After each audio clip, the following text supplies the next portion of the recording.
Hey everyone, welcome to What the Theory with your man Joel.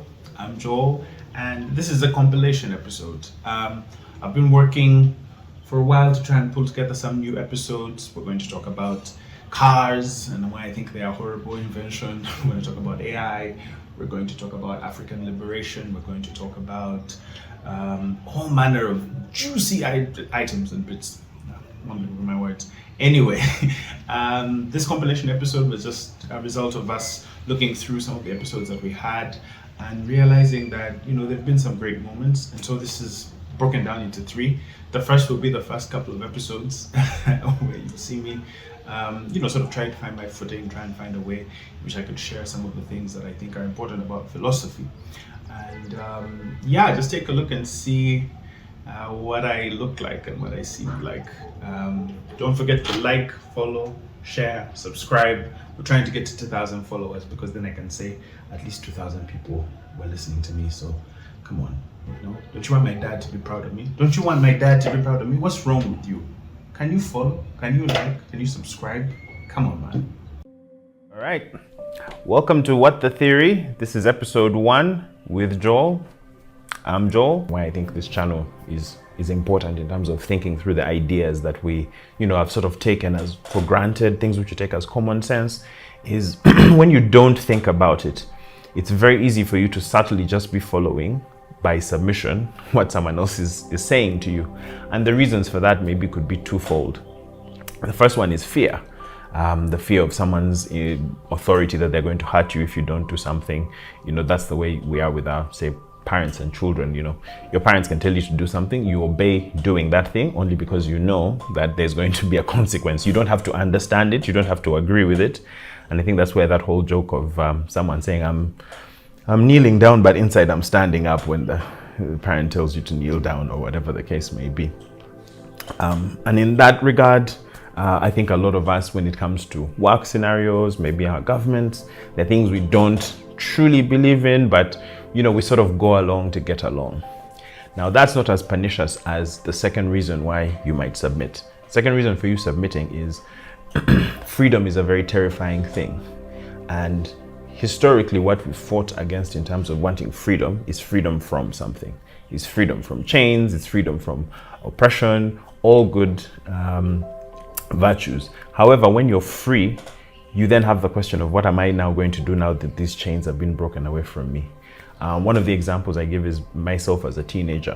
When I was a kid, my parents, they were not really strict authoritarians, but at some point, in order for me to have a sense of identity, I had to rebel against them. And so that's the rebellious teenage phase, where you're pushing up against parents, you're pushing up against authority figures, because that is giving you a sense of identity, that thesis antithesis. You remain in that opposition phase, and all you're doing is rebelling. Now, the problem, I think, with teenage rebellion is it's almost all the same. You're just going against current fashion. In this day and age, for instance, if you're in a more traditional home, you going out and taking drugs and drinking and having sex and all of that might be your way of rebelling against your parents. But if your parents are very free-willing and liberal, what rebellion looks like for you might be, you pick up a Quran and decide to become a very good follower of Allah. So that would necessarily be you just going against what the presiding order is. The difference that comes with actual progress is that you're not just disobeying for the sake of disobeying. You have a higher order principle that you're going for, one that you've crafted yourself, one that you believe in, and one that stands you in opposition to other virtues. So the lust for power is not rooted in strength, but in weakness. It is the expression of the inability of an individual to stand alone and live. It is the desperate attempt to gain secondary strength where genuine strength is lacking. The word power has a twofold meaning. One is the possession of power over somebody, the ability to dominate that person. The other meaning is the possession of power to do something, to be able, to be potent. The latter meaning has nothing to do with domination. It expresses mastery in the sense of ability. And, that what he's talking about there is almost like the desire to fill ourselves with a sense of power and belonging. And can be rooted in love. So love is a form of power. It's a form of giving of yourself. It's a form of being able and being potent and creating something positive without having to use other people as a means to an end. But power alone can also become a sense of domination. And because the languages seem quite similar, you can think of the fact that when you're in love, you want to possess another human being. You want them to be almost your property. How dare they do something against you?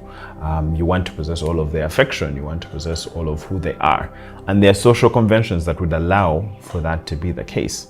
And so his examination there is that because total freedom, if you're in a relationship, say with someone, at all points in time, you both have complete freedom.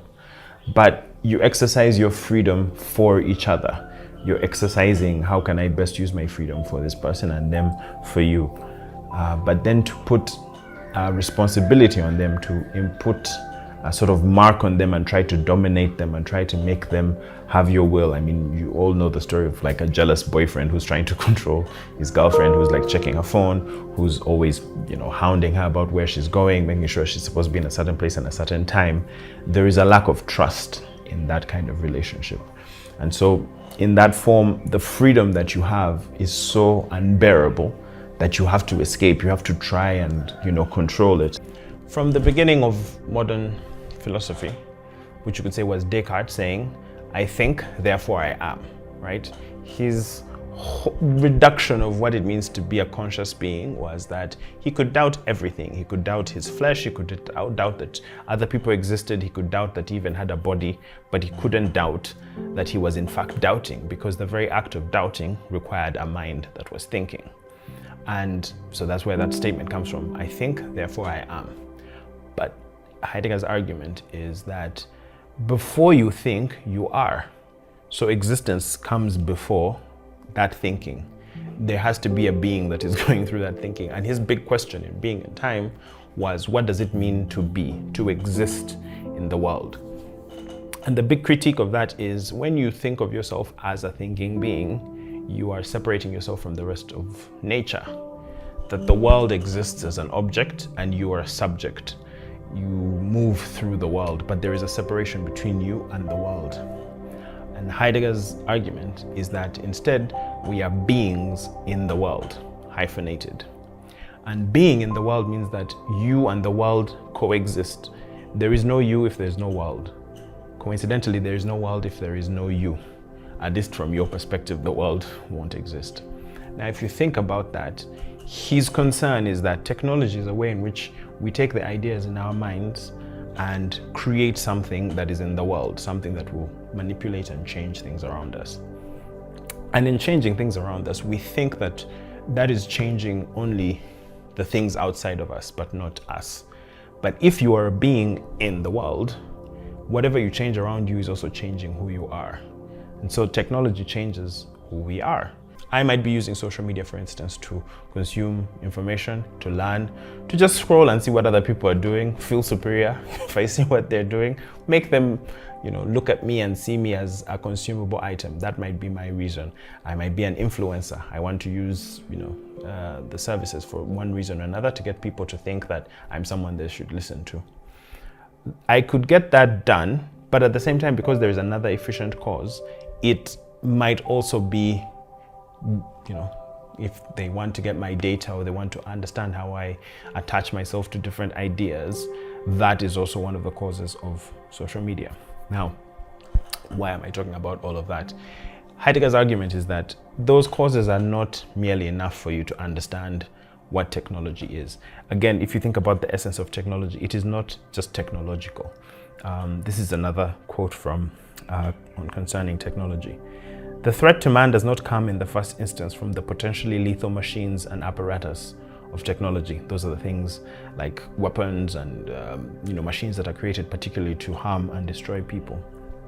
The actual threat has already affected man in his essence. The rule of enframing threatens man with the possibility that it could be denied to him to enter into a more original revealing and hence to experience the call to a more primal truth. Technology is therefore no mere means. Technology is a way of revealing. if we give heed to this, then another whole realm for the essence of technology will open itself up to us. It is the realm of revealing of truth. If you think about what it means to be, it sounds like a silly question. And most questions in philosophy are just like questions a kid would ask. Something like, why can't I see Napoleon? It's like, well, Napoleon is dead, you can't. It's like, what do you mean can't? Can't you just pull his molecules back together again? Say, no, well, his molecules have been spread and bringing him together won't make that happen. It's like, is that can't? Is it can't as in physically can't happen? Or is it can't like I can't have ice cream before school? Like that kind of questioning, that annoying kid is what philosophy is. And most level-headed parents will just tell you to shut up and go and climb up a tree. Those people who continue asking that question and begin becoming annoying are, well, people who go into philosophy. And in Being in Time, the question that Heidegger raised was something that most people had taken for granted for a long time, which was that consciousness is a thing separate from reality. Separate from nature. The world exists as a fact out there, and though people like Immanuel Kant, David Hume were all arguing that all we can know of the world is what we perceive. We cannot go beyond our own perception. And the world is sort of my idea, as Schopenhauer said, that you only see things from your perspective and you can never get beyond that. But to prevent you being a solipsist, everyone sees some version of something. There's something out there causing these sensations that is separate from who we are as individuals. Well and good. Now, the fundamental thing that Heidegger asks in Being in Time is, what does it mean to be? And the response that you might get from, say, Descartes, which is, I think, therefore I am, doesn't cut it. Because he says the I that says I think is not the I that says I am, which is something that Lacan also said, which we shall explore in this channel later. But what he means is you are before you think. You have to first be in order to think. So what does it mean to be? And in trying to penetrate that question, you can't use the same language as you always use, because language is quoted in the subject-object dichotomy, where you are a subject experiencing the world. So you speak about the world in an object form and you are a subject. Essentially, you also objectify other people and then see yourself as an object when you're thinking. When you sort of, if you've ever been walking, there was this thing I used to do as a kid, especially I put my earphones on and I'd just like listen to music and pretend like I'm in the band, I'm like drumming and doing all this kind of stuff. I'm in my own world. And then someone would see me or someone would look at me. And in that moment, I saw myself as they saw me. I became an object in their world. And I could subjectively understand how they would be judging me. And he talks, you think existentially, that feeling of you are now an object in someone else's world, you realize that you have a rich inner being. You have a rich inner world that has to be explored, but no one can fully know it. So the heart of existentialism is, how you are a unique, authentic, different individual. But Heidegger goes deeper and says something to the point of, what if everything, what is the meaning to just exist? What is it? What is the difference between something not existing and existing? But the only way to penetrate that is to start through a human being, to start through this enterprise called humanity. The other, way in which we deny our bodies and, our identities, I suppose, is to defend ourselves. If you're not conventionally attractive, if you struggle, say, with a chronic illness, or you have something that you find unpleasant about your body and you find it disgusting and distasteful because other people don't find it appealing to themselves, it can be comforting for you to say, well, I'm not my body, I'm my personality. Everyone knows someone who, when they say that you're going to be hanging out with someone, that they have a nice personality, you kind of know what they're saying, that they're a nice person or they're really good at their core inside. You know what they're saying. And so I think there's a bit of comfort that we get from that, but I think there's a loss with us thinking about ourselves that way, because you only get one life and you only get one body, unless, people find some way to do transhumanism. And it's important for us to love that. And, that's the takeoff point for, our second segment, which is about aesthetics. Now, with aesthetics, the question of beauty comes into play. If you know someone who's really good looking, there's this odd thing where they're clearly aware that they're good looking, but you don't want them to be aware that they're good looking. They sort of have to play this social convention of, man, it's nothing, they're meant to not praise themselves and allow us to praise them. If they agree with us and praise themselves, we see them as haughty and, sort of vain. Even the Bible talks about vanity because looks perish. I found that a little bit odd. I mean, I understand the fact that, you can't just rely on things that are only skin deep, but your skin is part of who you are. The skins that we carry tell a story, they tell a history. The things that we consider beautiful are also factored in by so many historical things.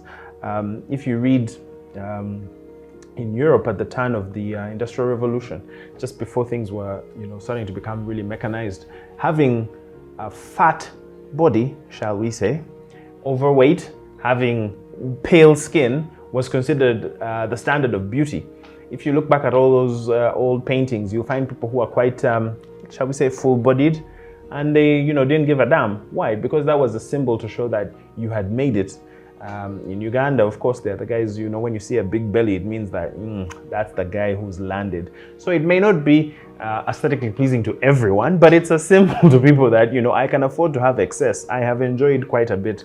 And now there's the reversal where I suppose there's a lot of excess in the world, and so that image is seen as distasteful. And someone having six-pack abs is sort of seen as, that's a powerful person. But if Brad Pitt were to go back in time, they would probably think he's a hired hand on a farm. They'd be like, hey, this guy is barely eating. Like, where can we see his bones?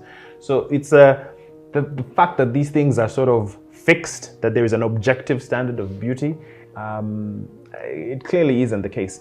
And the reason I'm talking about aesthetics is we like to think that we are above them, but they're really crucial in how we make decisions. There are people that we see who are beautiful, and they seem more confident, and they seem like, they're good people. That's the halo effect. I've experienced this in my workplace as well. You're interviewing, say, a candidate, and someone walks in really nicely dressed. They look quite attractive. There is almost a lack of resistance that you put to their ideas. You sort of think of the good guy or the good girl as someone who is both shining inside and out.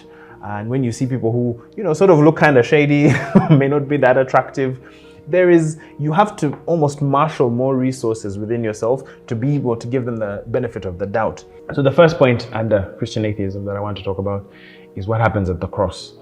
The interpretation of what happens on the cross is that God, the Messiah, in the form of Jesus Christ, sacrifices himself for the sins of man. He dies on the cross and pays the price for which the Old Testament, or as if you are Jewish, if you look at it as the scriptures of your faith, I think sometimes calling it the Old Testament is a bit of an aside to them, but it is what it is.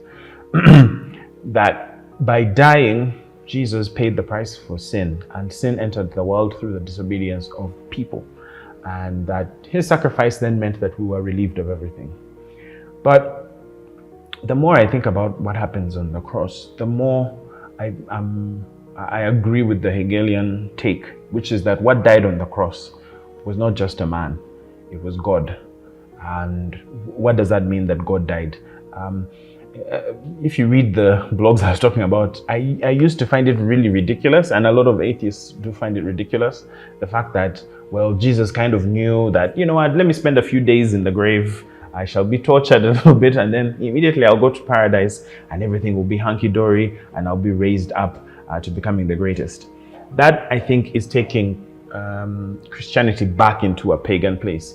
And by pagan, I don't mean it as a sort of pejorative. I mean it in terms of the difference between what the Christian faith talks about, or the Jewish faith and the Abrahamic faiths and all other religions, is that you cannot have an instantiation of the divine. You cannot have a fetish object. You can't have something that you raise up to the level of a god and push all your desires upon it and think that you can define it. It's undefinable. It is a space, it is a veil, it is something beyond. You can't even have a name for it. I mean, If you read a lot of the Old Testament, even trying to say God's name is something that was beyond us. But that's a story for another day. At the cross, when Jesus says, my God, why have you forsaken me? If you believe that, you have to believe that God, at that point in time, stopped believing in himself. God looked beyond and said, in the midst of my struggle, in the midst of this pain, you as my transcendent Father, why have you left me in this position? And to me, that's a beautiful idea. It's a beautiful expression that within this separation that we feel from goodness, from divinity, from the all-giving source of meaning and the transcendent, basically, that split, that failure to reconcile was transposed back into God himself. That barrier, the Christians will tell you that the the stumbling block is the one that becomes the cornerstone. In that way, the stumbling block, which is sin, our incapability of reaching God, that very same thing is the foundation of what the Christian faith is meant to be. It's not coming to eradicate that difference by saying, oh, now God has come and picked you up and brought you to himself. Instead, God came and became a man. And by doing that through the Spirit, we now share in the communion of the saints. We now share in the in being God, that God no longer is something that is beyond us. The veil has been torn and he has come to us. It has been imminent. The other thing about the cross that I see is that it's a political statement. Christ came and talked about the kingdom of God. He talked about bringing a sword. It's really interesting how much Jesus' interpretations, if you listen to Christian conservatives, they talk about God and family values. And it's interesting that Jesus doesn't deal a lot with his own family. He's always hanging out with some prostitutes, with some tax people. He's dealing with the dregs of society. He's dealing with Samaritans. He's dealing with people that the faith and the religious would always look at as outcasts, as the other. And he actively participates with them. The only people that I saw him actually being rude to were the religious and his own family. Not for them being his family, but for them thinking that the relationship that they had with him somehow was more important than the mission of bringing God's own children into the fold. So he's come to bring a sword to these earthly connections. And the Christian atheist reading to it is that as a political institution, the kingdom of God is not something that is yet to come. When Christ says it is finished, it was actually finished. The work has been done. But I think it's almost like, I don't know about you, but sometimes when I get something that I really want, I'm hoping that there's still something more that I need to accomplish. That this can't be it. I couldn't have arrived. And I think this is what Christianity is now stuck in. It's stuck in waiting for the second coming. I mean, wasn't the first enough? Was there something that he didn't accomplish? Was there something that was not said or done? Was there no relief? Was the Spirit not given to us? That's the question that a Christian atheist would have. It's that, the work that was finished is something that has been misunderstood, in that we again sought to raise up Christ and make him God. We still want God to be beyond us. We still need that big other. And we are, in a sense, rejecting the power thereof. There's a verse in the Bible that talks about, many people call me Lord, Lord, or people claim, the power of the Christian message without actually embodying it, without actually living it through. And I think the reading of the cross that we have is that that's the place where the idea of a transcendent God dies and God becomes us. A beautiful way that Terry Eagleton has put it is that it's the part in faith where God doesn't ask us to trust him, but God trusts us. He trusts us with his Spirit. And with that means that everything that we need is within the community of the faithful. It's easy when you talk about patriarchy. A lot of my friends, a lot of theorists that I've read, talk about it being advantageous to men. Now, I will argue this different point of view, which a lot of critical theorists and feminists also talk about, that it's not beneficial for men, at least not the vast majority of men. It seems to be, it upholds a certain power structure so that in some material ways, in some ways in which, a sort of surface level, you do seem to be in charge, but it makes you precarious. And the example I'll give closer to home is of my father. Now, My dad is a really good guy. He's also a very traditionally strong man. He's a Ugandan man. He's physically quite dominating. He has been successful in all the ways that you need to be successful. And the promise of it was that he would start a family, and he would have meaning, and he would be seen as a patriarch, and there were ways in which he would be rewarded for the sacrifices that he makes. Now, interestingly, as he's grown older, he's talked about how hollow all those promises can be.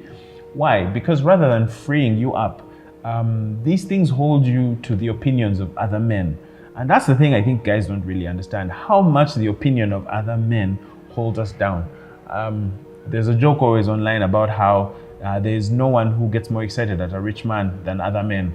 We become really, whoa, oh my God, this guy has money. Like, we start to worship power. We start to think that there's a reason villains become sort of signifiers of success. You see Patrick Bateman used as a sort of non-ironic figure to become Walter White, and him becoming Heisenberg, and we think, yeah, that's a good thing. We take the wrong message precisely because we're still living under that logic of we have to dominate in order to be made strong. That masculinity is about exerting power on others. It's about destroying others. The argument I would want to make is that the qualities that you would say are masculine, maybe let's say leadership, strength, provision, those are not things that are exclusive to being a man. Try this argument on for size. If a woman was providing for her family, if a woman was strong in negotiation, would you say that she's being masculine? Or is that a way in which she can be feminine at the same time displaying masculine features? I would say that those things don't belong exclusively to one gender or another. And that's where the gender critique comes in, that you're trying to essentialize things as a certain performative stance of gender, where gender are the roles we assign to males and females. But if you break through that, to be a good man, all you have to be is a good person. That you can use your power, your physical strength, to provide or to protect people, rather than dominating them and beating them up. You could use your courage, for instance, to be able to stand up to all traditional values, to push against things that are dominating you and treating people as second-class citizens, that say women should be in service of men, that you can push back against that and have actual courage in that instance, rather than displaying courage in some traditional format in which you're supposed to show that you don't need anybody. Now, I go back to my dad in terms of a few years ago, he cried in front of me. Now, ever since then, we've been able to have very good conversations, but the time he cried and what he cried over is there was a loss in our family that was deeply, deeply personal for us, and he had to be the strong person every single time. He was always the one who rejected support. He, sort of lived to the whole thing of, I am a guy. I'm going to make sure the funeral is going to be arranged for. I'm going to make sure that these children who've been left behind are going to be taken care of. He did all those things, but still he had no place in which he could be broken. He had no place in which he could allow himself to say that he doesn't have the answers. And in front of his son, the person for whom he most had to perform masculinity, he eventually broke down. And I could see in his eyes that he was scared about what I would think of him. And as is often the case, on the other side of vulnerability is usually acceptance. I am a middle-class kid. Ha! Surprise! Well, maybe not necessarily, but I remember as a kid not really thinking about the things that we needed. I had food, I could go to school, like everything was more or less fine. Until a certain age when my dad came home with a different car. I went, hey, this is a bigger car. And there was a slight difference, always asking for toys, asking for things to be given to you. There were a lot of no's, maybe 1 or 2 yeses, but then the yeses started increasing. And I got to the idea of, I think we're doing okay. We're kawa. And being indelicate as a child, you visit different people and you start weighing. I visited a friend and then I realized that a human being could have a swimming pool. Like, you have your own swimming pool. That's when I realized, oh, maybe we're not as rich as I thought we are. So I started gauging myself. And when you go to school, you hear about the push to becoming middle class. So it's almost like there are three classes. There's the wealthy class, the middle class, then there's the lower classes, the people who don't have property, who struggle to survive. And that basic framework, I think, is one that if you speak to people, it's more or less something that we take for granted. We're all pushing for middle class status. We're trying to get to the point of being the comfortable class. And if I was to describe it, it's more or less a cultural phenomenon. You probably sell your labor. It's probably white collar. You vacation in certain ways. You have the latest applications and machines. You have a certain lingo. You culturally are astute and you enjoy things of a certain hue, shall I say. And for the longest time I thought, well, yeah, that's defining something real that actually exists. And the middle class is meant to be the biggest class. It's so big that there's actually demarcations within there. There's the lower middle class, there's the upper middle class, and then there's the comfortable class right there in the middle. And as I've thought about it a bit more, I think that's an obfuscation, that's a blinding to the actual truth. So class conflict, at least the Marxist school of it, would have it that they're the people who own the means of production, and they're the people who earn their living by selling their time and their labor. And that's the distinction. How would you know that you're part of the wealthy class, the capitalist class? Is you own things that are factors of production. The way you earn income, the way you hoard wealth is not through your activity, but it's through the things that you own. Money works for you.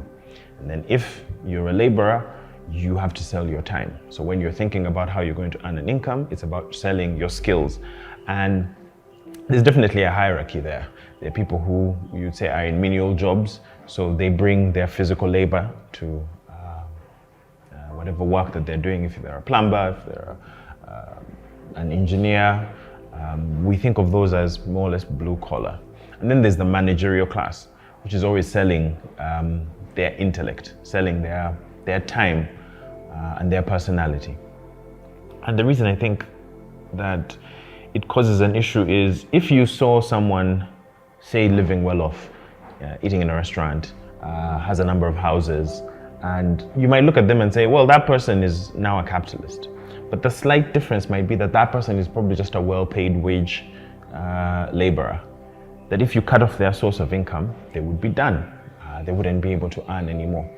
And there is a precariousness in the middle class. And I think that's the thing that we all fear. George Carlin used to say that the reason the lower classes exist is to scare the shit out of the middle class. Because if you don't keep doing what you're doing, you can very easily fall.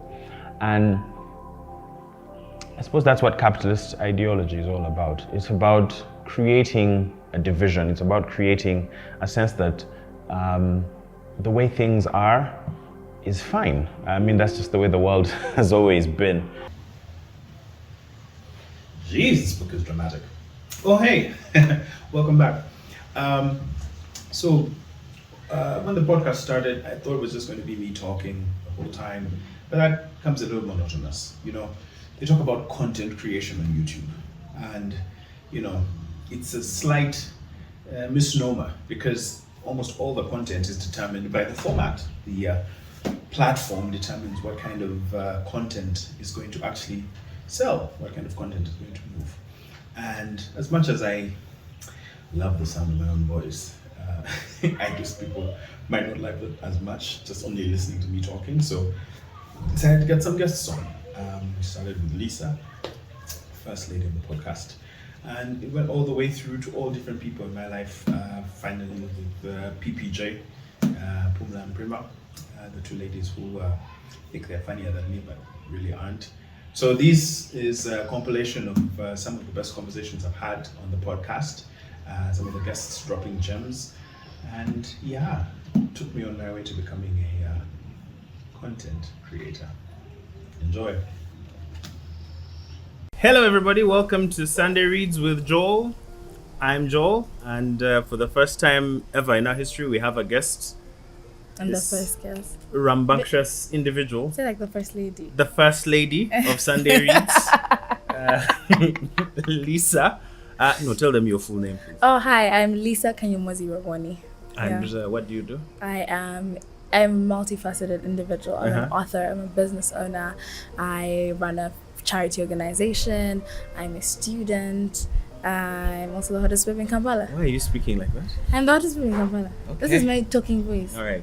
It's not my everyday voice. All right, yeah, no, it's not your everyday voice. So, today we're going to talk about Lisa as an author, but I wanted to read something from her website, Yeah, just so that you guys website. know the kind of person that we're Yes, I dealing have a with. website. Tell Yeah, me. so I have a website. I'm going to promote the website. Okay. Right? Kanyomozi Rawoni. Now it's Rawoni, not Rabwoni. Yeah. I've been told several Ra, times. yeah. It's Rabwoni. What does that mean? Teacher. Teacher. Yeah. You're So that's lying. that's why my gift is in communication. Okay. So you're probably one of the most out there feminists, right? And to me, I think in the last 10 years, feminism has gone from being this specter, this scary thing that, a lot of guys didn't understand, and there was this radical response to it. Now I think more or less it's becoming more mainstream. Yeah. That's what I think. So could you describe just what you think the state of, what is it like to be a young African woman online? As a feminist. Yeah, as a feminist.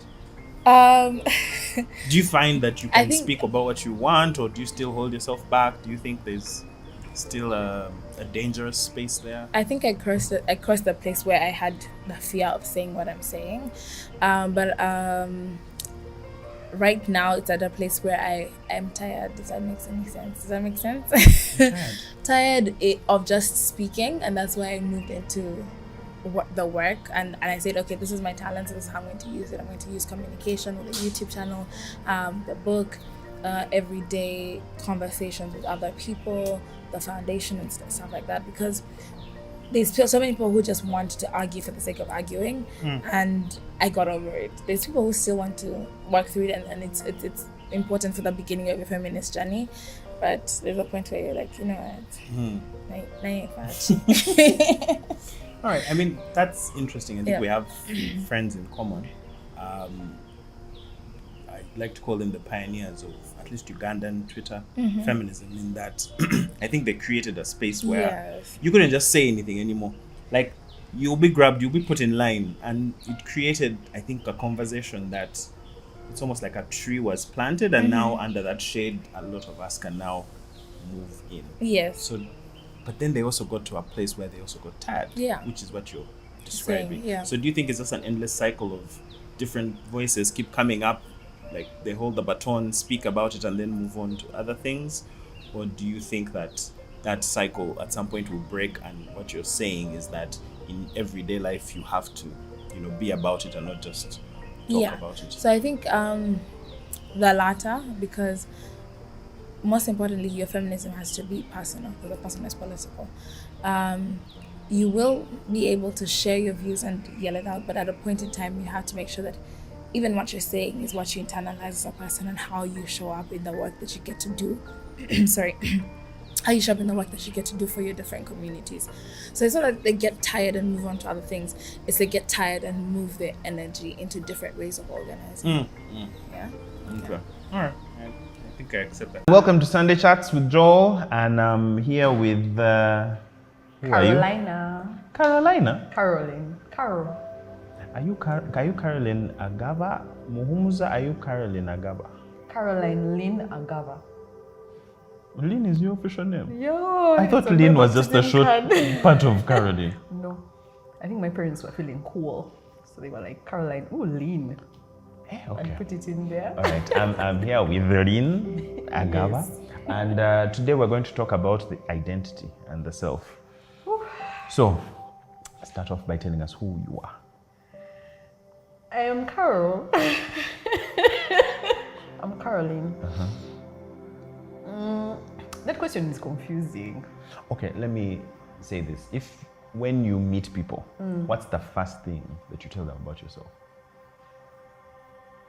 I I don't think I really tell people anything about myself. I allow their perceptions to guide the rest of the interaction because it's also something that I don't know, honestly. I've struggled with fitting into specific roles, so I'm just like there. You're just there. So you're not offended if someone thinks something that you don't find flattering? No, I'm not. And like if also I no met one you has and I been- said, you're Mama Rafa. Can you believe she has a child? Yeah. How old is? He's 4. You have a 4-year-old child. Yes. All Can right. you imagine? It's just- A whole human being. I did that. well, I think there were 2 people. There was someone else at the beginning at least involved. So if someone met you and went, oh, this is Mama Rafa, is there something about that do you go, yeah, sure? Or you feel like it's leaving out? No, Mama Rafa is quite apt for me because really my main purpose I feel on earth right now is to look after Rafa. But maybe honestly no one has ever like called me something that makes me go like pull my mouth or something. Okay. So do you know what you want? No, I've always and found that that is question. so broad. No, yeah, but like, so this is my working theory. I only know what I want when it's being denied to me.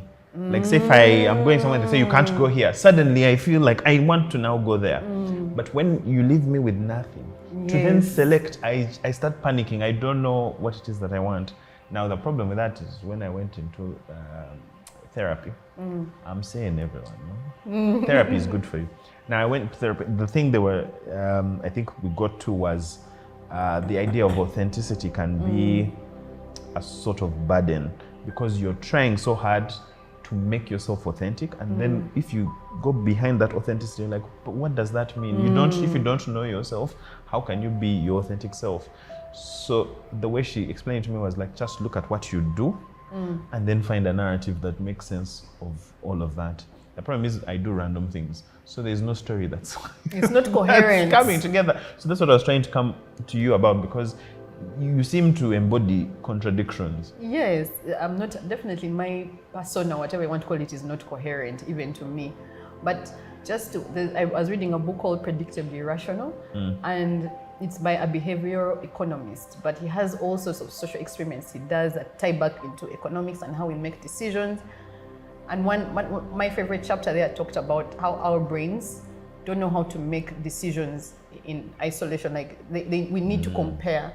So he gives a very funny example about choosing a spouse or who you find attractive. Like if I put you alone here, okay, maybe not use us as an example, but for example, you could be looking at someone the most common example is like a group of girls. You know how they say that there's the hot chick, then there's the other friends. It's scientifically proven.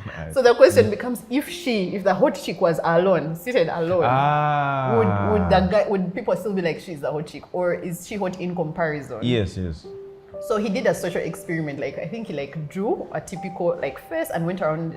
He studied at Stanford and I forget the other university, but his experience was on campus. And he'd hand over a flyer and ask about the attractiveness. And people would, with one face, it's okay, with two faces. So what he'd do, he'd add a third option. And then consistently, the most attractive face would now be, it was more evident for that. It was easier for people to choose, this is the most attractive. And how that plays out in economics is when you see 3 price points, there's the freemium, then there's a middle one, then there's a very expensive one. Really, they are guiding your decision to usually the middle one, because you'll be if I can get maybe free, if it's an online newspaper and they're offering you free articles and then something, and then the expensive one just has some exclusive rights, and then there's the freemium, which is limited or something like that. So he says that's how it plays out in economics. So even choosing dresses, you have to look at many options and be okay, this one.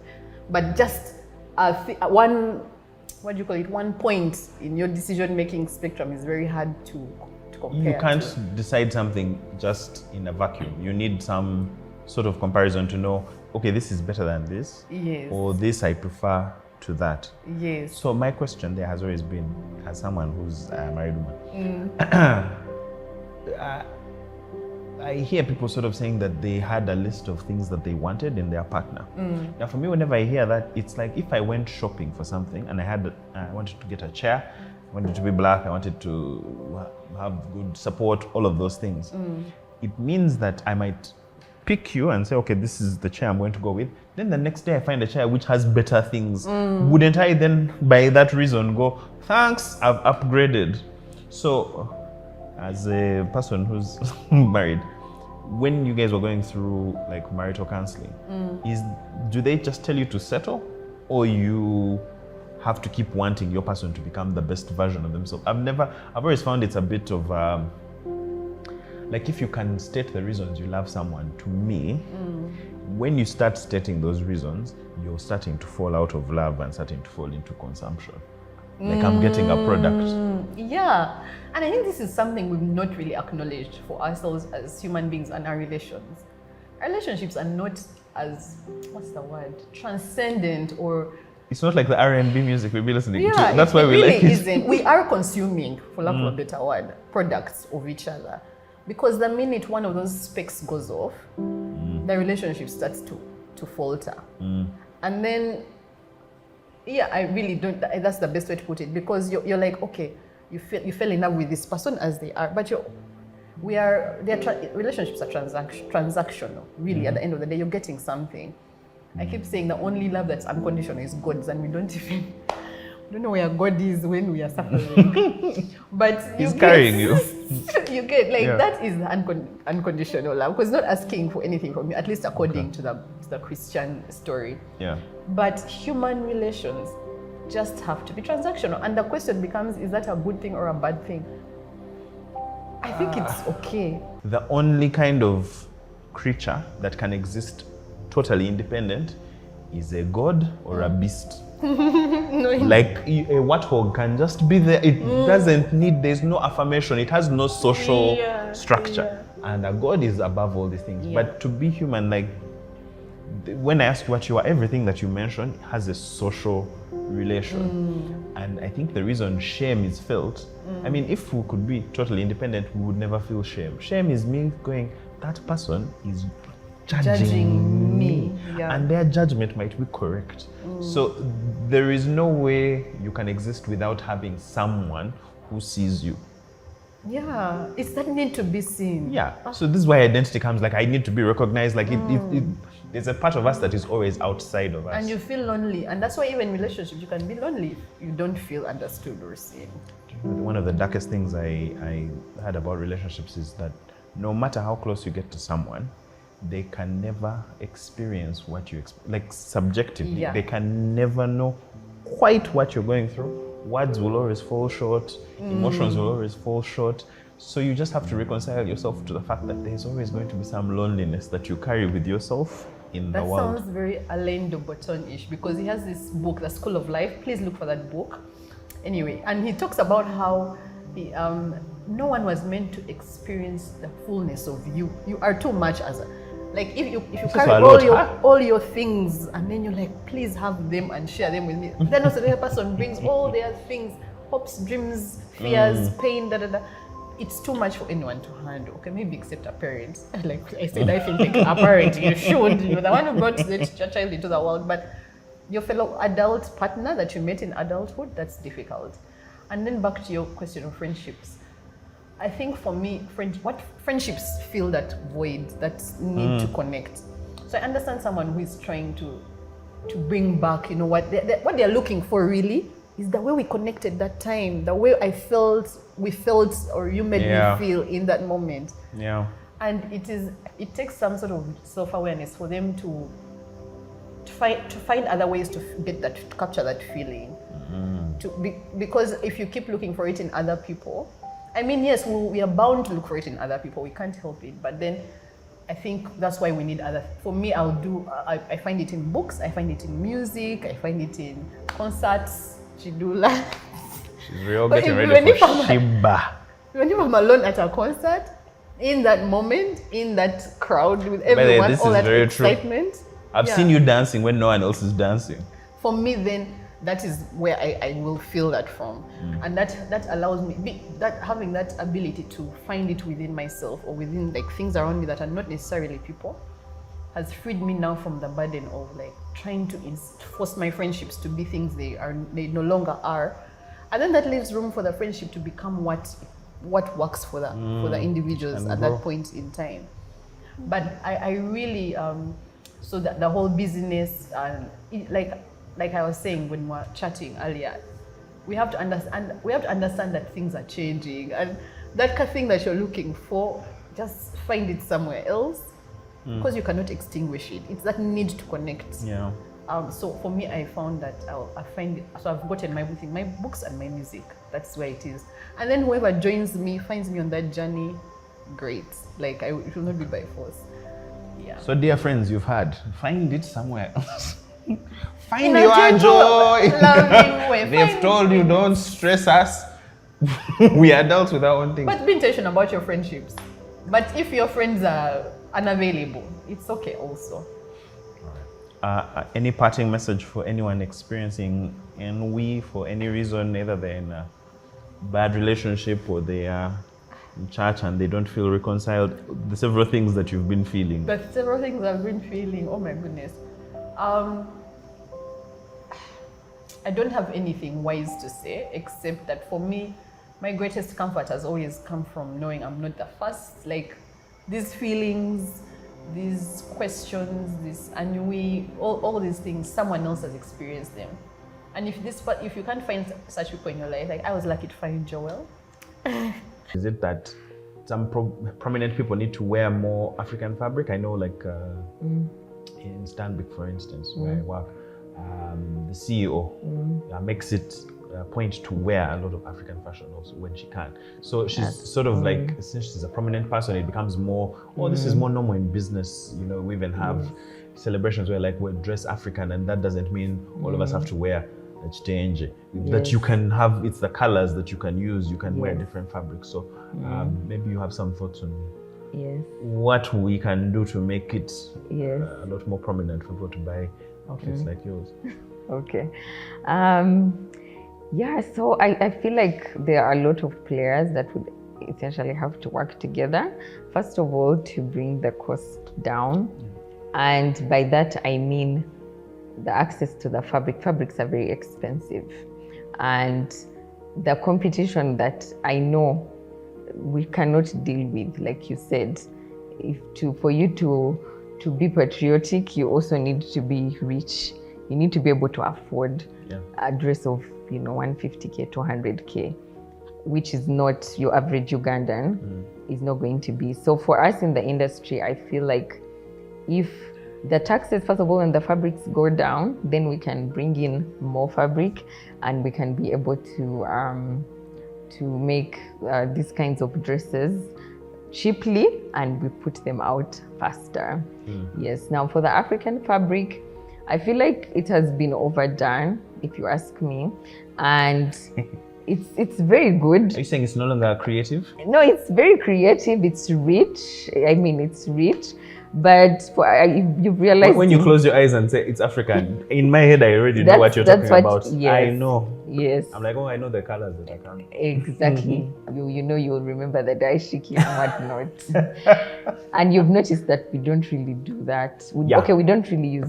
That's part African. Of why I was like, this is an interesting take. It's because when I would tell people, Chic Moments, I know you guys are, your African fashion. I've heard you guys talk about it before. Yes. But when I looked at the range of stuff that you had, I was like, and maybe this is my own personal view. I felt that in art, in music, and a lot of the beginning of like Afrofuturism started with us looking backwards. It'd be like, what is it that we always used to wear? And so it's kind of hard to not leave, like that's part of the story, but it shouldn't be the whole thing. There could be a new frontier to go into. Exactly.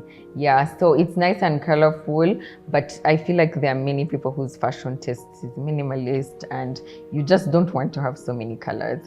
And you've realized we just like simple everyday wear that's practical. Yeah, like just plain black and white. That's why most of people are minimalists. Yeah, so that is why we think that we can still have averse expression in an African way, but still not limiting ourselves to the chitenje. Yeah. Maybe just two more questions for me before I release you into the wild. One, what do we do with our old clothes, and what could we do better with them? I have like 2 bags of old clothes, and I'm struggling to find a place to take them to, for 2 reasons. One, I'm gigantic. People are like, who's going to wear that? Then the other is I wanted to go to someone who needs it. I wanted to go to in a place where someone's going to use it. I'm starting to get a little more conscious about the amount of water and materials that went into making this cloth. And it's fine if I was to get rid of it, if someone else can wear it and it's not stained or anything.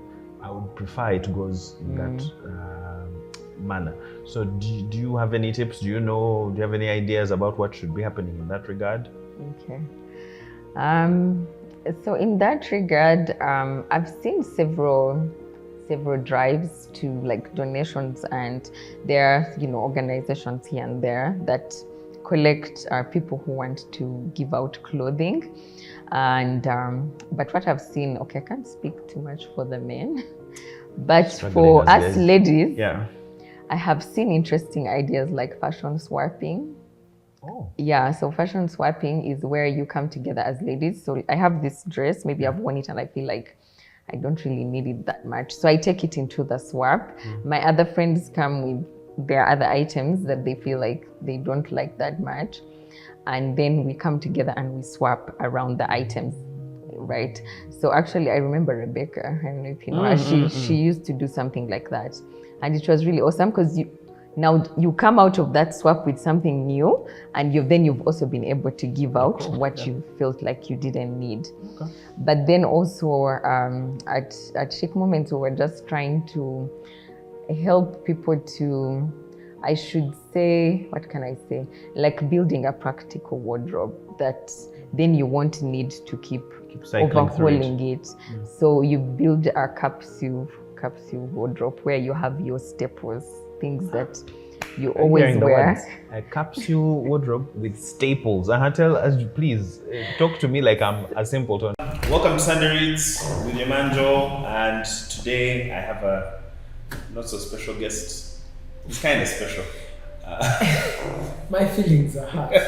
Mr. Raymond, thank you so much for coming. Thank you so much for having me. I was going to introduce you, but then I thought I might use only your Twitter bio, which might not encapsulate all that you are. So, I've actually never edited my bio. You've not? In a long time. It doesn't say who I am, it says who I was. You see? So, please tell the good people who you are. I'm Raymond Mujini. I'm a father. I'm the husband. Okay, alright, sir. That's all. Okay. Alright, Raymond is saying this also because today is where have you come from? I've come from immunizing my child, which is why we are recording. Do we have to tell the audience we're recording this late? Yeah, please, we are open. I made up for this with coffee. One of the sources I can speak about, because now he's long gone, is the Speaker of Parliament, former Speaker of Parliament, Jacob Mulani. He was such an instrumental source in his time, very instrumental. I can look back like 7 closed door NRM meetings, and he's the one that said, this is what happened in the meeting. This is what I had. Yeah. And sometimes you ask mundane questions with sources. So you'll ask, what color of shirt was the president wearing? Someone says white, another will tell you, I think it was cream, a third person will tell you it was white. That lends itself to the fact that he was wearing a white shirt. So you have to have multiple sources telling you things about things, but all of them built in public interest. And I haven't had scenarios where they run into trouble, and part of that is the way we protect them. Many times that we get information from sources that might run into trouble, we just say a person in a position of knowledge. So it's broad. If the meeting was with 8 people, any of the 8 people could have leaked that information. Yeah. Other times, the source of information is the person you're reporting against. And that's something to be appreciated about public office. Yeah. a speaker of parliament could be angry about the spendthrift on a car that they're getting them and say, leak this information. It will look like people are angry at them, but the public interest is served in the long run, which is if enough anger rises about this issue, then we'll look at it differently. You deal with a lot of public figures, right? Yeah. Now, I'm curious because, as being part of the public, there are some things I don't want to hear from certain things. Like when MPs maybe will talk about they need money to go traversing.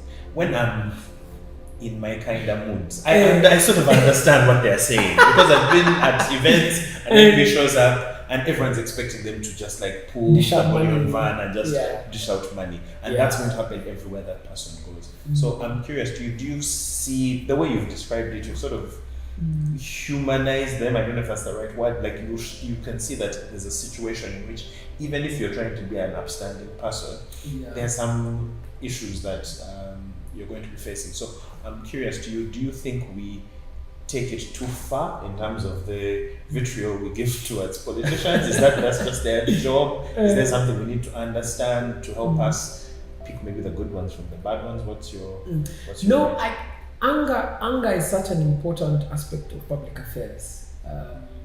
Even private affairs, anger is such an important. It's an important feeling. If you met your lover and you're angry at them, they would, because they genuinely love to see you happy, they would want to probe the source of your anger. Maybe help you, maybe not. And even in public affairs, that's how it happens. Anger is such an important component of the management of public affairs. What we're getting a lot more now is there's an ideological shift in the way people perceive the member of parliament. Ideally, power should have been decentralized. By decentralizing power, when you have a district, you have a cow, and the like. That decentralization didn't work out the way it should have.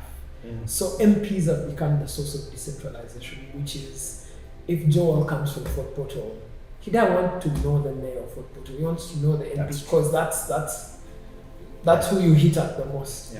But also you have places as far as Otuke. The district budget is about 140 million shillings. The member of parliament's annual salary is probably 240. They earn more than the district. So the public vitriol and anger is an important component.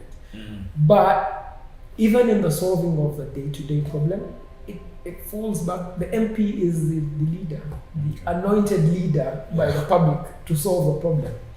Even when there are other structures like the district. Do you think you would ever become a politician?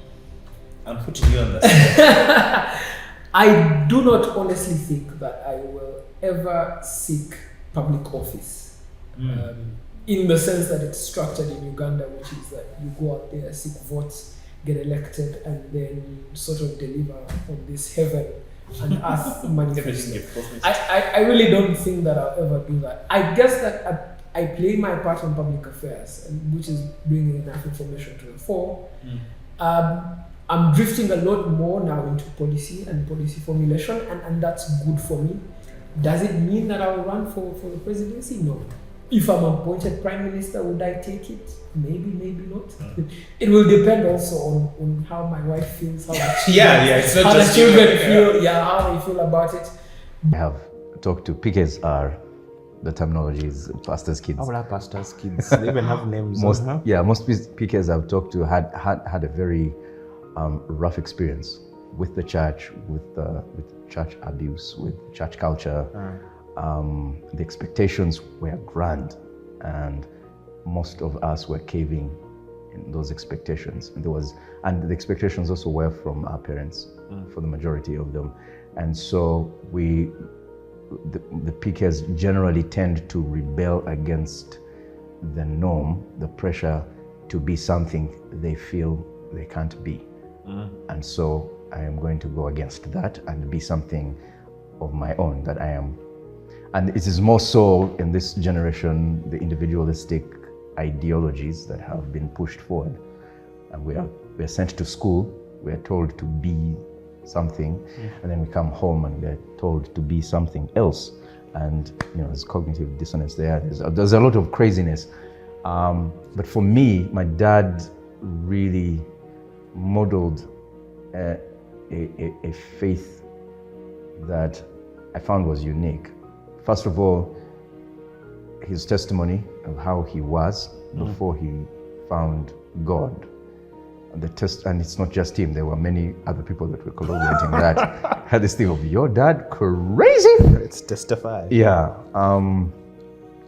He has had plenty of places where he has had to go and talk about that. So the realness of his faith was based on that. And he wasn't hiding from me his weaknesses.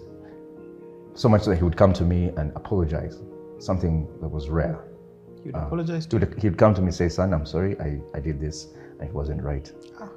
And then we'd have a family altar and he would say, you know what, and he would even apologize. So during the family altar, because of how he had been mentored, discipled by men I wish I had come to know, Bishop Festo was one of them, the idea of walking in the light, the East African revival notions, walking in the light, he would do that when we come for what we now term family altar. We'll come together and pray. And he would, before we pray, before he shares the word, he would ask for forgiveness from my mom or from whoever he had wronged, recognizing that he is wrong, recognizing that God is still in charge of his life, and that as a result is what has caused him to do that.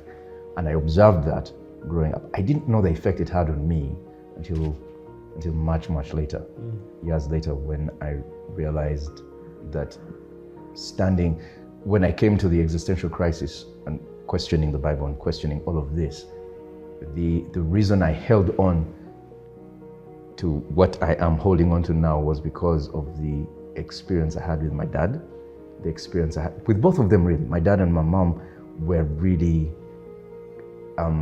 they were quintessential to my understanding of faith in terms of how we live out our lives regardless of the expectations. Yeah. And the expectations were there, no doubt. But the reality of our failings and who they were telling me to run to was different from most PK kids who are told to run to some drawer where their morals are kept. Yeah. Pastors' kids are not supposed to do this. Pastors' kids are not supposed to do that. And that becomes your identity and so you want to go out of it. But here, my dad and mom were mostly, my dad never ever shoved down the idea of salvation. All he did was witness. And that's all he talked about. But he did emphasize discipline as a way of life, not as a result of my religious leanings. Yeah. If you're a Christian, you should behave this way. No. But he had his stand. This is how you should behave because this is what we believe is good. But the idea of salvation and Jesus and God, he allowed for me to journey. I started at an early age. By 6, I had kind of had an encounter with that information of Jesus. And that I remember vividly. He was preaching, he was testifying about his life. That I'd just come to understand he was a bad guy, became a good guy. Yeah. And by that age, for whatever reasons, I was feeling like I needed something like that. I had already attempted suicide, or at least wanted to attempt suicide by the age of 6. What? So, yeah. I thought you knew this. Yeah, but I had already... I didn't know it was you were 6. I thought you were like 13 or something. No, that was like the 3rd attempt. But the first one, when I wanted to take rat poison, I couldn't because it was out of reach for children. I could see it when I grew up. But the reason was there was, I don't know how much we can tell. It's up to you. I mean, yeah, I was sexually molested when I was about 5. One of the guys at home, and it kind of made me feel dirty. And that was the root of my self-destruction, I guess, if you want to call it. I loathed, self-loathing. I loathed myself, but because I was constantly hearing from my dad. He was a terrible person, essentially someone who could self-loathe and then transformed into this kind of person that I look up to. It is something that I held on to through the years. From the time I gave my life to Jesus when I was 6, I was like, hey, I don't know you and I don't know how this is going to work, but hey, let's try this out. Yeah.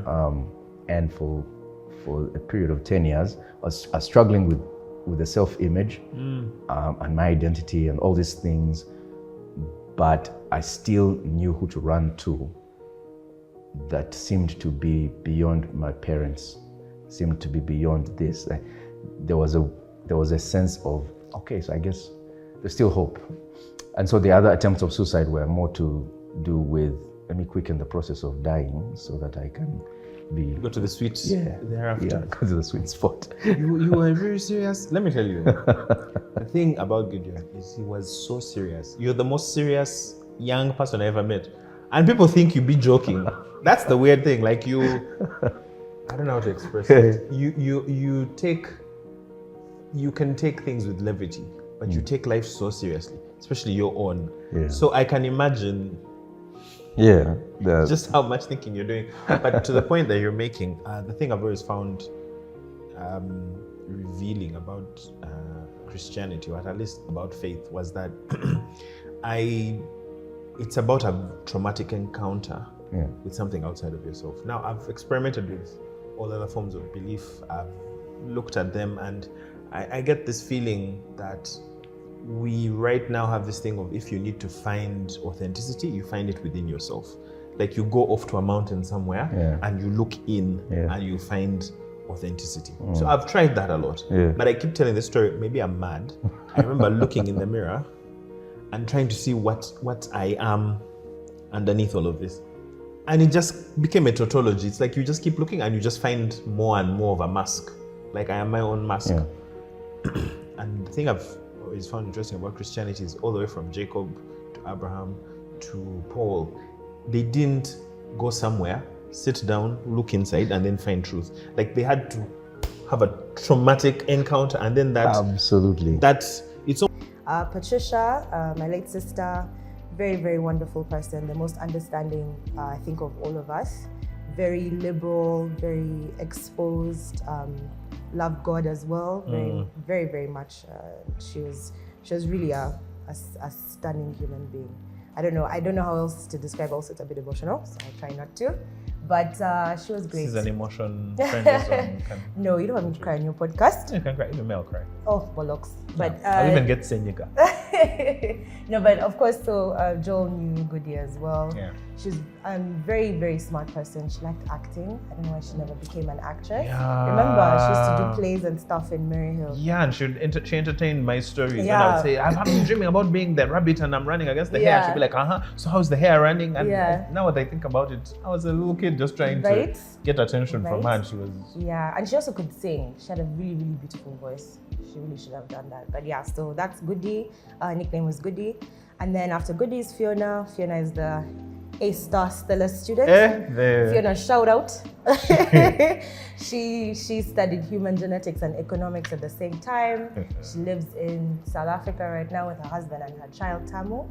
And yeah, she's just she took all the science from the family, actually. Because there's no one else who did sciences, it was just Fee. So I think it was just compounded. I called her the friendly prefect of the family. Because whenever I'd come over, she'd be like, I think we've watched enough TV. I'm like, Fiona?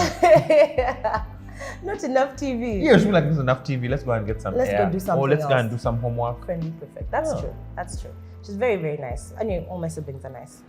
And Mark is a very funny guy. One of the reasons I'm called Mitri B is because everyone used to call Mark B. Mark B. Yeah, everyone called Mark B. He's a friendly guy.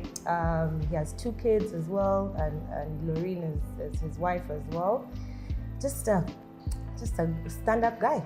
Everyone loves Mark, or everyone loves Mark. He's just a bit low-key these days, but yeah, everyone loves Mark. And then Rachel, the artist of the family, she got married recently. Actually, Joel was the MC at their wedding. She married one of my best friends. Yes, called Perfect. Joshua, and they've been married, I think it's going to be 3 years now, I think this year.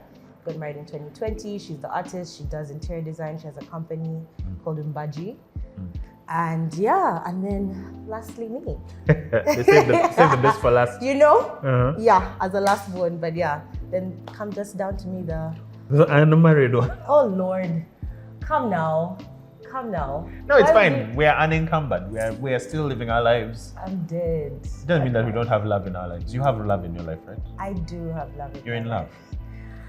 Well, He's yes. watching this. I know he's going to watch So it. please, can you own your person? Yes, you know that I'm the Mapenzis. See the way she's laughing. She's just been on the phone with him. Yeah. So this is why she's excited. And how long has it been? It'll be a year in August. It'll be a year in August. Yeah, and you're still beaming like this. Yeah, he's so sweet. He's really a breath of fresh Must air. be nice to be God's favorite. No. So I've been walking around with this definition of what love is that helps me understand why it's difficult. Even if two people genuinely love each other, how it requires work. And it's that love is giving what you don't have to someone who doesn't want it. Ooh. So it sounds, at the beginning, sounds quite difficult, but this is how I understand it. So let's say, like my last relationship, I hope she'll be fine with talking about it. Hey. So my last, let me not talk about the last one, talk about the one before. So the one before, I learned something about myself in that I desire autonomy and a sense of independence, and then some quality time. Correct. So my failing is that I tend to be quite self-assured, I self-soothe, like I'm fine, and then I deal with you. So from her point, she wanted more time, she wanted more intimacy, she wanted me to lean on her a little bit more. So because of that, she would give me a lot of affection. Hey babes, how you doing? Like, and I could genuinely see that she's giving me love. Yeah, but I didn't want you it. didn't receive it. You didn't know how I couldn't. to receive Yeah, it. it was coming to me, but I was like, I can't. I don't know what to do with this. Men are wild. You're Right? weird. So now, this is the other thing. I think that for the longest time, I knew how to play the game of this is how you're supposed to be when you're romantic.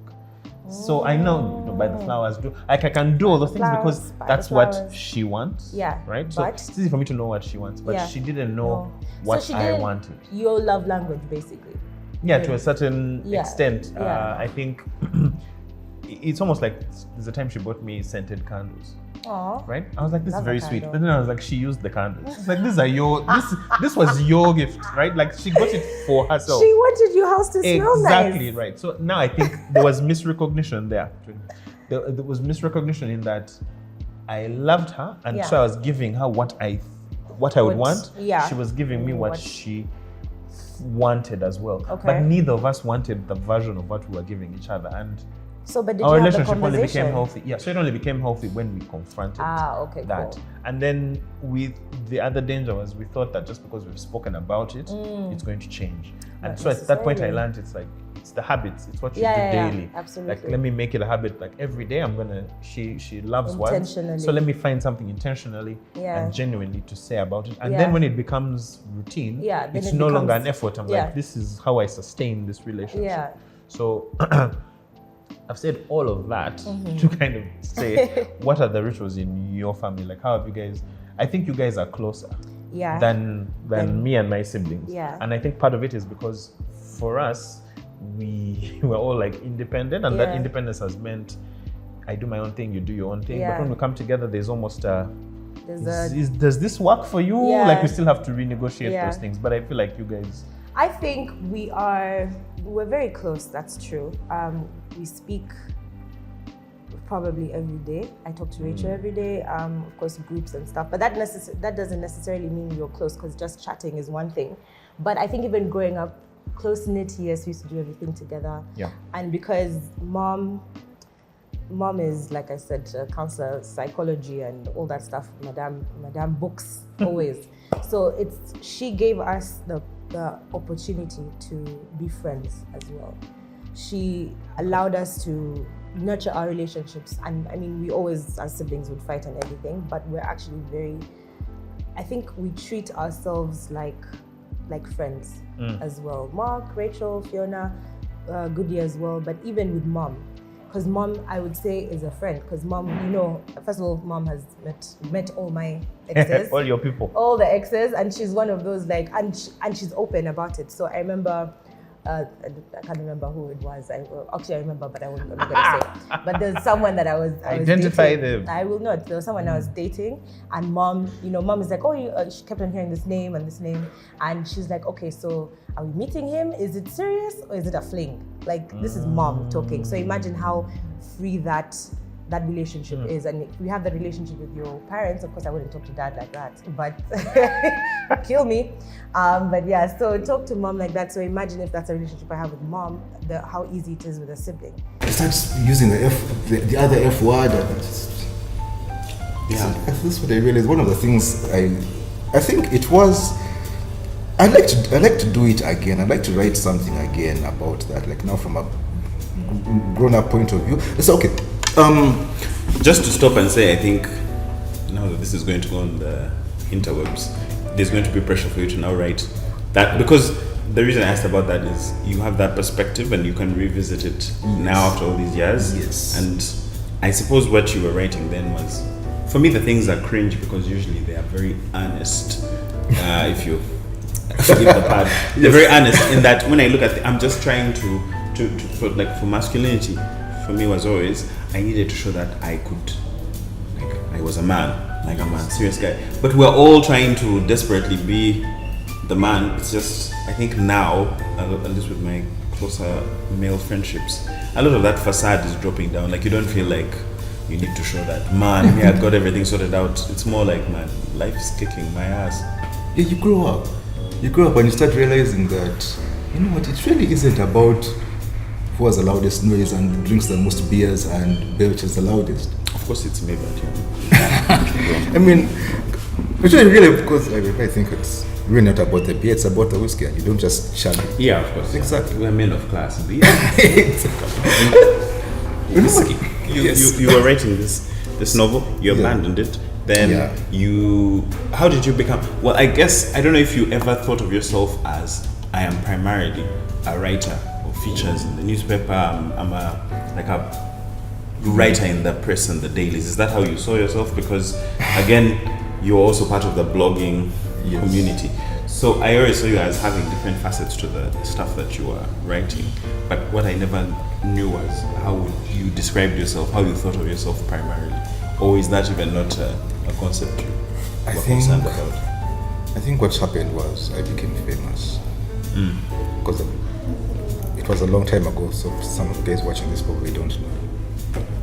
Like, I just realized that Lupe Fiasco's the cool Food and Liquor came out 16 years ago, so the people who don't know. 16 years ago, yeah. That was when I was famous, so some of you guys may not have heard of me, don't know that I was well known at some point in time. And when that happened, now I just got caught up in it, I guess, and that was where how I wanted to identify myself. What's literary fame like in Kampala? You get, I would think that at first you want to get big-headed and think that, oh my gosh, look at me, I'm going to walk into a room and everyone knows who I am. That's what I thought it would be when I was fighting for it in the first place. You wanted it, you wanted to grasp. You were like, I want yes, to I be did. prominent, I want to. Initially I didn't want to become the bad idea thing. I just thought I'd just get some money and then write the novel. Then here I am, some other writers are doing the same thing and everyone talks about how wonderful they are. And I think I don't know what happened, but there was something that snapped one day and I said, I also want that. I also want people to talk about how wonderful I am, so I want to write that thing. So I wrote it and someone said, oh, it's really cool, it's a really cool article. And then what would happen for the next, I don't know how many years, 15 or so years, every week I'm trying to get to do that again because I think that, okay, so they liked that one, I have to make sure they like the next one. And that became everything. I just kept doing, like, I was so driven to write, to make sure that the next article I don't fall off on the next article, but that became my writing identity. There's this period of time where there were people who were famous without, I'll give you an example. Yesterday I was watching something on Nickelodeon and they were talking about how Nickelodeon stars in the early 2000s, before social media, they didn't experience fame like an adult. Like, so if you're a Brad Pitt or something, adults bombard you when they see you out in the open. But if you're a kid star, like children are not running up to you and they don't have access to you. There's no paparazzi. So for them, the kid stars, they actually had the chance to. For them, they just go to work and go home. Go to work and go home. There was no measure of like these are the number of followers you have on Twitter. These are the. You just find out at the Kids' Choice Awards. Like it was a very late recognition that I'm actually known by several people. But here, I'm just wondering in the literary crowd, what was the? How would you get that feedback? How would you know that? My article is because now I think in our mindset we know it starts trending. Yes. Or people are talking about it on Twitter. Like those are some of the measures. But how would you know? Okay, this article, this bad idea for this week was better than the one last week. Or I guess it's the cool thing is that it was kind of like that. So I find out like 5 years in. 5 years of really trying to chase this thing.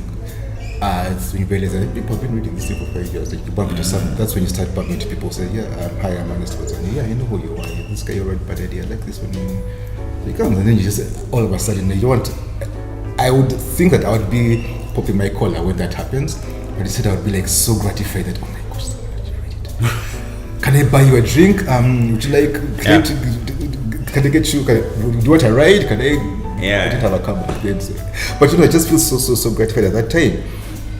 I thought I'd get a big head and a huge ego, but I didn't. Instead, it just humbled me, which was just pretty much taking me back to being a shy boy there who just wants people to listen and read his words. All of a sudden, I just had this hunger to get. I guess I could just say that to get some revalidation because they say, okay, I got it last time, but it's not going to be there next week unless I do it again. So that's pretty much became what drove me to write.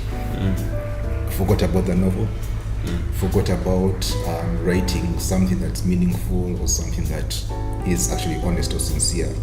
I want to go back to uni. What did you study for undergrad? Well, there is what I didn't finish studying. Yeah. Which was the civil engineering, and I was great at not doing it well. And I did sound engineering in Sydney, Australia. Australia. Okay. For me, that period was you were the first person I saw who you didn't have a direct answer for. I'm not going to do this, I'm going to do this. Yeah. But you just knew what you were not going to do. So I think in part, this is my reading of you, is you understand the feeling, especially when you're young, of not knowing what your calling is, or looking around you and saying, should I just do this because it's, well, I've done sciences, I'm going to end up here, and this is what people do, versus trying to find something for themselves. And I know it wasn't an easy. It was very difficult. Transition. Could you talk about that? What led you to actually going? I don't think I'm going to continue with this civil engineering course. So, I didn't actually say that or get that epiphany. What happened was I was flunking very badly. I had like tons of retakes. Because we're in the closet making music. That's a very interesting sentence. We'll explain it. I'm not going to leave it hanging there. I'm going to explain. What happens is I'm on campus and I'm flunking. And so, after lots of really tough conversations with my dad, by that I mean like conversations that are very unpleasant, and disappointment, I'm disappointed in you, no, kind of conversations. Eventually I man up and ask if I can take a dead year, which he allows. That's back in 2000 something, 2007. And so what happened was, in that dead year, I started experimenting with the recording thing. So that's when we started doing the closet thing and what, but not as a means to an end or like a new path or anything. I literally have nothing else to do. And that's a thing that I'm very keen on experimenting with. I didn't think it's valuable enough, someone else had to say, hey, this thing is good. That was Tom Al-Nightway. Anyway, so exploring that, so we start doing the HOP things, it gains some momentum, people like the songs, then I go back to campus. clarify, we're recording music, and when I say that, Yeah. it was really a wardrobe. Yeah, those things where you put clothes and hangers. And I think in the entire house, people had to not be moving, Yeah. saying anything. Yeah. Because then they would feature in the song. So after that dead year ends, I go back to campus and I'm still flunking. So when that semester ends, my mom gets my results before me because my brother was working at the university. And then she calls me, I'm at church at that time. I think we're like getting ready for camp or something. And so my mom called and she's like, I have your results. And then the joyride is coming to an end. Because, oh gosh, we're back in the ghetto, you know, is the vibe I'm getting. And she's like, do you really want to finish this? And I'm like, not really. And then she asks, what would you rather do? Now, if she had asked me that question when I was getting the dead year initially, I wouldn't have had an answer to that question. Because I was thinking about this very recently, that when I was applying for campus to go into civil engineering, my dad asked me that question. He said, what do you want to do? You don't have to do engineering. You can do anything you want. What is your dream? Apply for your dream. And that whole sentence, like everything he said, sounded like a trap. It all sounded like a trap, but like I was just thinking about it recently and I was like, you know, he did give me the opportunity to think about it. But I don't know if it is my naivety or our culture or what, something about me never explored answers to that question in those days. To me, I mean, I think it's like, you know, from top class, you know, you're going to P1, from P7, you know, you're going to S1. There's the social pressure to apply for a certain type of school. I don't know if it still applies today. It's more dynamic these days, but in those days it was deep. You had to go to like the biggest traditional schools to fit in with the crowd. I'm in Budo, I'm in SMARC, you know? Like when you're introducing yourself at church, I'm in SMARC, you'd be like, these guys are feeling me right now. I don't know if that counts these days. So, Pardon, what school? so it only made sense that after S6, you need to do something that makes sense on campus. Now, my dad is an engineer, my big brother is an engineer. It was like obvious that the next thing is to do some kind of engineering. That's when you're successful. And that's really the reason I applied for that. Not that I dreamt about it, not that it was. I reached there and things didn't work out. But yeah, that's how I ended up getting out of it. I flunked out of it. My mom gave me the opportunity. During that dead year, I spent tons of hours in internet cafes learning how to make music. Internet cafes used to be these places that people would go to access the internet. For those of you born in the year 2000. And the year 2000. No one's born beyond that. Yeah, so I'd spend lots of hours in the internet cafe doing Facebook and finding articles that could help me understand why my beats are not as nice as the beats I'm hearing from, like, you know, other people. And so I learned a lot of stuff. I became passionate about it. And then the fact that some of the work I was doing was gaining actual momentum, even though I didn't think it was any good. It was just very intriguing, very fun. And so when she asked that question, I had an answer at that time. A fruitful failure. You fail, but it's fruitful. That's what life is. It's hilarious. Don't be Joe. Yeah. No, you haven't. No. Yeah, they are going for everybody. The person must be intelligent. Because That's the big, and that's where for me my 90%. But isn't that the thing for all of us? No, there's a certain level. You have to find them intelligent. Yes. No. But now You can be with someone you don't find intelligent. Yeah. Tell us that story. Who were you with, and then you went, this guy is a zonto.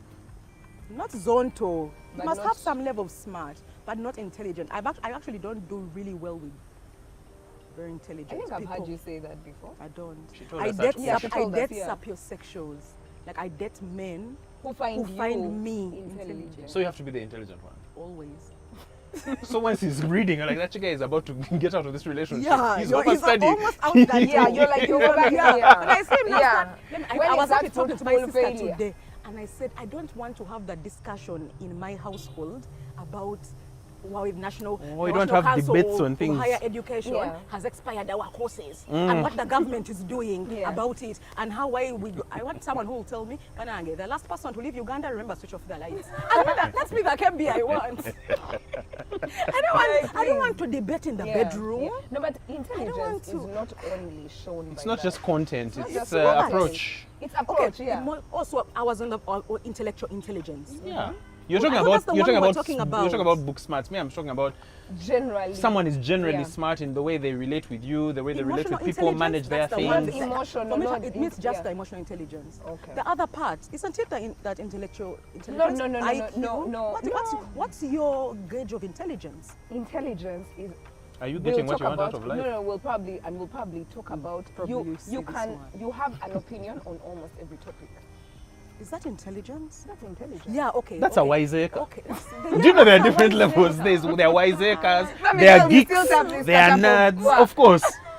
Legendary. What do you do? You run here like this. There's a level of intelligence that is near nerdy. Okay, not near nerdy. It's intelligence. Yeah, there's that one. I think that's like it's you have The a one I've said. specific interest in No, numbers Okay, so or you may know great. info. Actually, maybe you're intelligent, but you shouldn't feel the need to always to express. always express. To always Hey, voice. like leave me to Like, also, yeah. leave. No, even I don't want to. Yeah. Yeah, because I'm already reasoning so much in my head. This is like when we talked about strong people, and then you said, I was trying to tell you that someone can be strong without them having to be loud or abrasive or That's whatever. true. So I think you can be smart without you Okay, having to great. be That is it. obnoxious. Agreed. That's true. Yeah. No, obnoxious is not.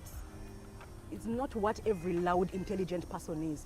I like to, like here, I Yeah. want to have a discussion with you. Yeah. I prefer for my friends and my community and my surroundings to be intelligent, but not the person I'm sleeping with in the bed. That's when Do you like to have that person with you when you're amongst your friends when you're having those debates? Because in school, I remember someone can give a wrong answer in class and you're like, can you keep quiet? So I'm like, you want a person of relationship. You want someone in a relationship only. You want to be in a relationship Separate with the somebody. bedroom affairs from. No, I don't know. I just find that because also, I think it's because I'm self-aware of who I am. I know that if you set me, I'm coming. Like, I'm coming. So if busy. your opinion's not matching mine, because we might both be strong and Yeah, firm yeah. in our opinions, but I may heavily disagree with yours, and now we're in a debate. Like, I And want it's our okay. problems Like, to let's be, debate what and me, I work out. cooked, why aren't you No, washing the we are, dishes? we are in a debate. Not a debate of... Yes, we're in a debate and then we move on. I don't. What if not you for me, remain I'm warm? You coming. can't. You're I'm just like, coming. let's- yeah, I'm let's finish coming. this We thing, are yeah. going. We Yeah, are going. yeah. And yet, when it's somebody who's like maybe my friend or That's when it's or okay, what, you go to it's your home, I'll go to my I'll home, yeah. Oh yeah, let's Yeah. go to our homes. But this one, I'll sleep wondering. Yeah. You mean that's his That's how- opinion? that's what you think? That's what Oh, you okay, think. okay. That's where this. How is. many topics That are is- like that for you? Because there I are would so think in many. any relationship, even friendships, there are some things where I go, you really think that? And then we move No, on. No, It's- me no, that no, one yeah. doesn't exist. No, Because I've chosen my friend. You see, the problem with love, It's- the no, problem I'll with give- love is before those real topics come in, there's a drawing in, like you reach a point and now it's going to be difficult to leave. So there are things you can Yet let with your friends friendship, get away I've with. chosen my friends. No, I've chosen them with those things. They lead with those things. I've chosen my friends when I know where they stand. I know their opinions. I know who they are. By the time I've now chosen you as my friend, I know a lot about you in your true self. The problem with relationships is that they don't lead with those things. Of course find you- out the fact is, Yeah. at the end of the Yeah, day, say what you say want. what you want. But you will. If I leave the relationship because of you, will You come back leave here. that relationship. I'm now single. Me and Joel, we're now single. Yeah. Excuse me, I'm it's single and your wanted. opinion, Anyway, we're about to wrap up. So I had a question for you, which... Already. We really talked. Yeah, we really have. We've I mean, really we love each talked. other. We Now, love each other. what's the hardest thing about loving you? About loving me. Yeah. What do they say? I need grace for this. What do people like? What does he say he needs grace for? I'm very strong. I think that I am a very strong character throughout. Like, I'm strong about everything, and so because of that, sometimes I'm not willing to leave my not really opinion, but I'm not willing to give the other person a chance, because I'm like, let's not even go there. What I think, so sometimes I think that Yeah, I think that's what's probably difficult, or sometimes see that's that, and I am extremely structured, so that really disturbs him because it's extremely spontaneous.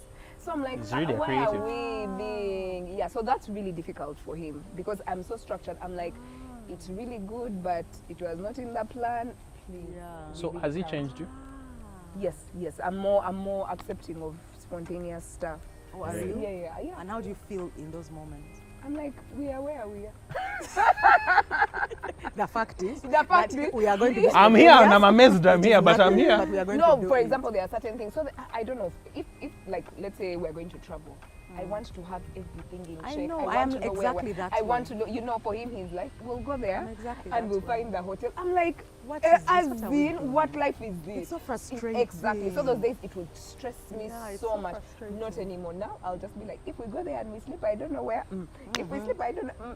So now I can be. I can be. I can be. There are little things that you see. For example, I have a route to work. Max uses a different route every day. I cannot be every single day. And it didn't help that he knows the whole country. You guys. By the way, he knows roads no one else knows. There's a time we were in jam. That's So at Kwata Babidi. he's like, let's Where is that? What road is he's that? like, let's get off here and well, you guys. We took a turn. We got out 2 cars ahead.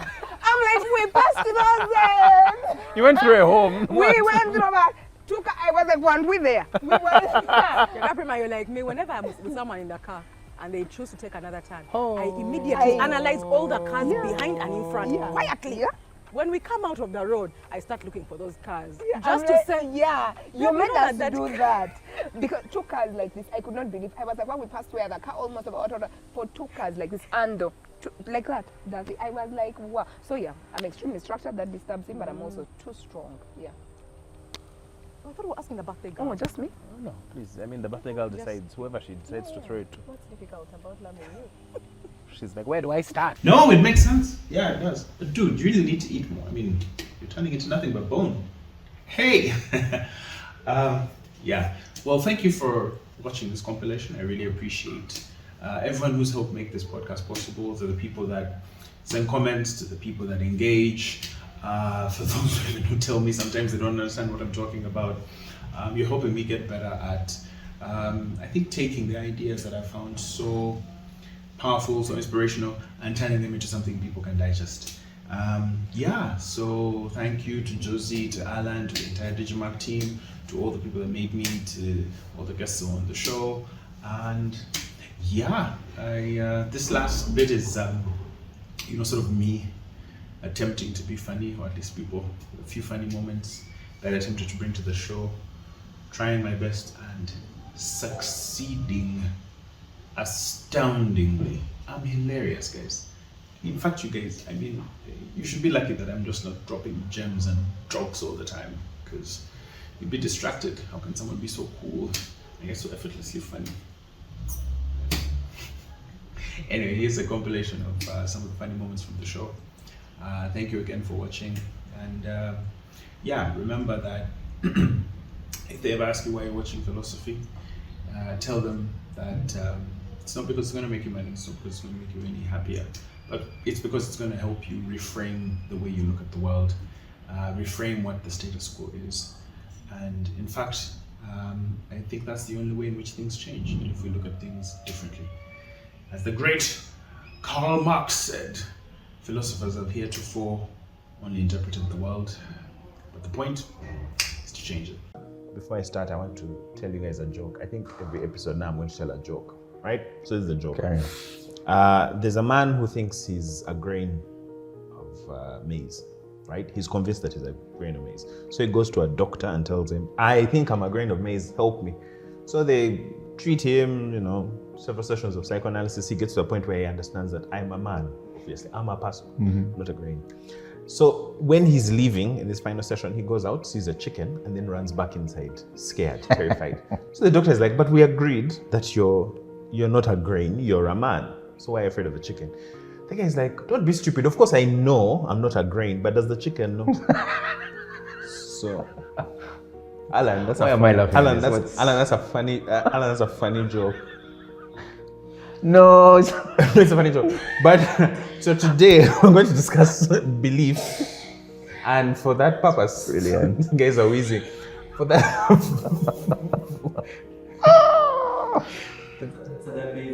Yeah. the title of this Brilliant. thing is "We Have to Believe for the Chicken."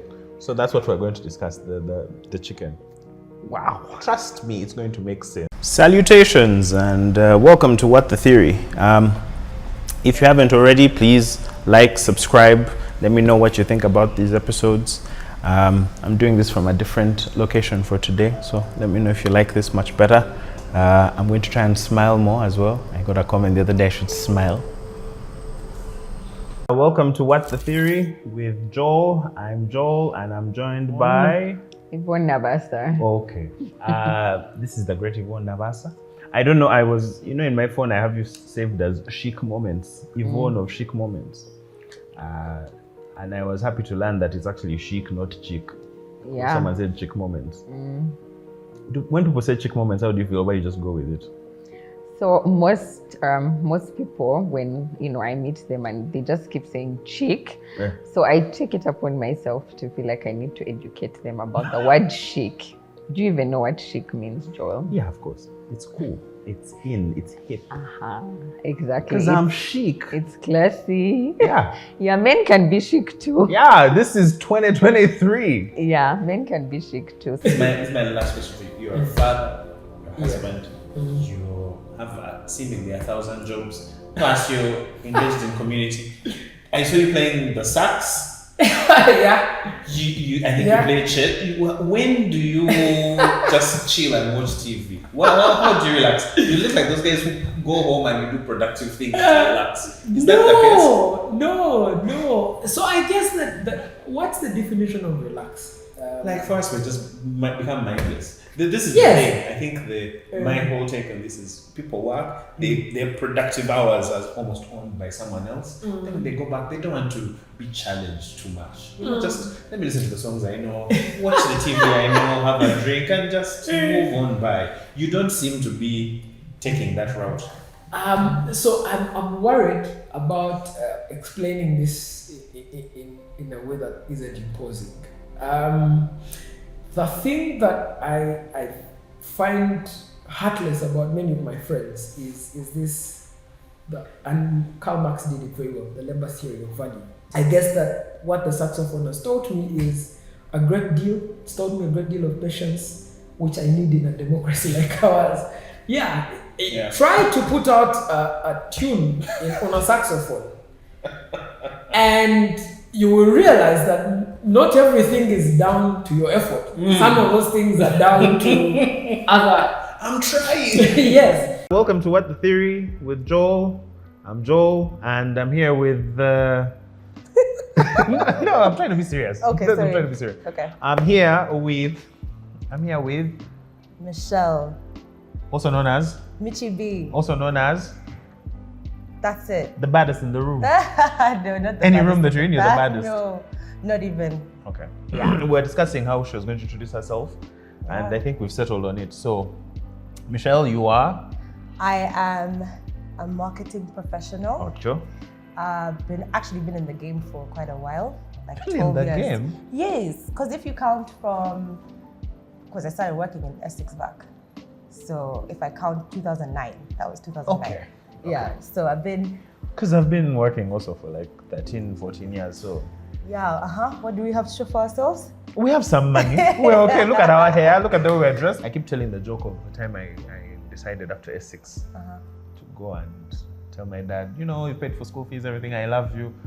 Let me tell you the story. No? What did he say? He was eating pineapples at his dinner. And then I told my brother, I was like, I'm going to go and tell him I love him. And he said, Had you never said I love you before? We had never said those words. Madness. Never. It's just like, are you okay? Have you eaten? That's it. No, come on now. That's why whenever we visit you guys, we're like, Unless you say I love we're you talking all about the our love time. all the time. We're like, that's too much. When we hang up the phone, we say I love you, standard.